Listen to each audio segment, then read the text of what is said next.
What if the only person you could truly rely on was yourself? Imagine a world where every step you take, every decision you make is backed by a deep-rooted belief in your own abilities. This isn't a fantasy, it's a reality that can be achieved by learning the art of self-reliance. Now, let's delve into a story that might help us understand this concept better. Picture a young tree, just a sapling, growing in a forest. It's surrounded by tall, mature trees that provide it with protection from the harsh elements. The sapling is safe, yes, but it's also dependent.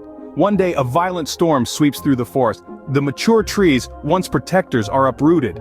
The sapling, however, remains. It's shaken, a little bruised, but it stands tall.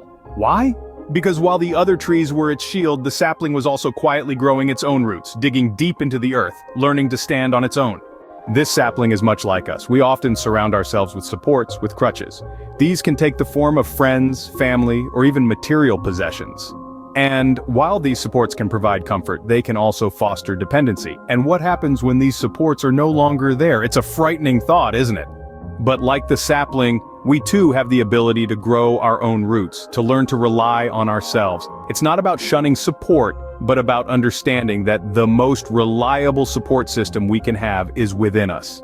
It's about knowing that we have the strength, the resilience, and the tenacity to face life's storms on our own. So how does one cultivate this self-reliance? By challenging ourselves, by stepping out of our comfort zones, by making decisions and owning them, by learning from failures and celebrating successes. It's a journey, not a destination. It's a continuous process of growth, of understanding, and of realizing our own potential. In conclusion, remember this. No matter how reliable the supports around you may seem, there will come a day when they may no longer be there.